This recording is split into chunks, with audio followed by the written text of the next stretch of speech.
नमस्कार दोस्तों, स्वागत है आपका मेरे चैनल पर। आज हम एक बहुत ही महत्वपूर्ण व्रत यानी संतान सप्तमी की पूजा की विधि के बारे में विस्तार से आपको बताएंगे। भाद्रपद मास के शुक्ल पक्ष की सप्तमी तिथि को पड़ने वाला यह व्रत संतान की लंबी आयु और सुख समृद्धि के लिए किया जाता है। तो चलिए बिना देर किए हम इस पूजा की विधि के बारे में आपको बताते हैं। और इसके बारे में सबसे पहले पूजा की सामग्री तैयार कर लें। और पूजा की सामग्री में हमें सबसे पहले भगवान शिव और पार्वती जी की मूर्ति या तस्वीर लेनी होगी। फिर कलश तांबा का हो या पीतल का हो जिसमें जल और आम के पत्ते हों। पूजा की चौकी जिस पर लाल या पीला कपड़ा या वस्त्र बिछा हो।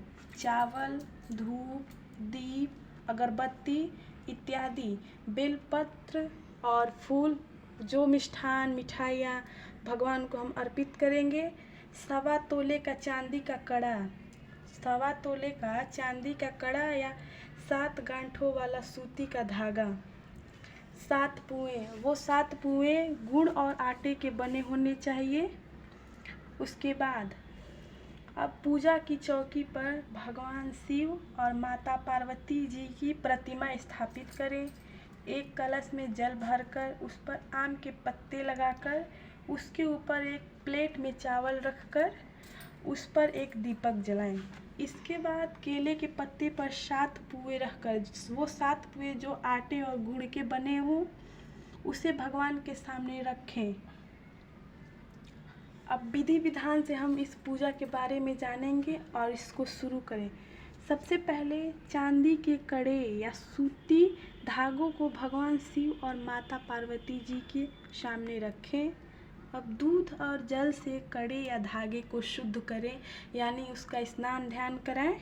इसके बाद धूप, दीप, बेलपत्र, फल और फूल भगवान को अर्पित करें। भगवान को 7 पुआओं का भोग लगाएं जो आटे और गुड़ का बना हो। पूजा करते समय संतान की लंबी आयु और सुख समृद्धि की कामना करें। पूजा के बाद संतान सप्तमी की व्रत कथा जरूर सुनें या पढ़ें। कथा सुनने के बाद भगवान शिव, माता पार्वती जी की आरती करें और बच्चों में प्रसाद बांटते हुए चौकी विसर्जन की तैयारी करें। आरती के बाद चढ़ाए गए प्रसाद को परिवार के सभी सदस्यों, बच्चे, बुजुर्ग में बांटें। पूजा के बाद चांदी के कड़े को अपने दाहिने हाथ में पहने या अपने संतान के दाहिने हाथ में। अगर चांदी का कड़ा न हो तो 7 गांठों वाला सूती का धागा पहने।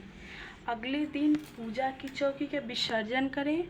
कलश का जल में छिड़क दे, जो कलश स्थापना हुआ था उसका जल हम सारे घर में छिड़क दे और बाकी सामग्री का विसर्जन किसी नदी या तालाब में कर दें। और हाँ, सबसे महत्वपूर्ण बात, इस व्रत में नमक का सेवन नहीं करना है। इस व्रत में नमक का सेवन नहीं करना है। उसके बाद से तो दोस्तों, यह थी संतान सप्तमी की सरल और बहुत ही महत्वपूर्ण संपूर्ण पूजा विधि। और यह व्रत माता पिता के लिए संतान के सुख और कल्याण की कामना करने का एक पवित्र अवसर है। हमने क्या कहा?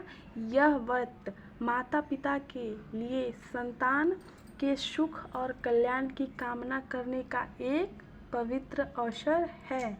हमें उम्मीद है कि यह वीडियो आपके लिए उपयोगी होगा और आप संतान सप्तमी व्रत को रखेंगे, वो भी बिना नमक का सेवन किए। और हाँ दोस्तों, अगर आपको यह वीडियो पसंद आया हो तो इसे लाइक करें, शेयर करें और हमारे चैनल को सब्सक्राइब करना ना भूलें। मिलते हैं अगले वीडियो में, तब तक के लिए ओम नमः शिवाय, श्री शिवाय नमस्तुभ्यम।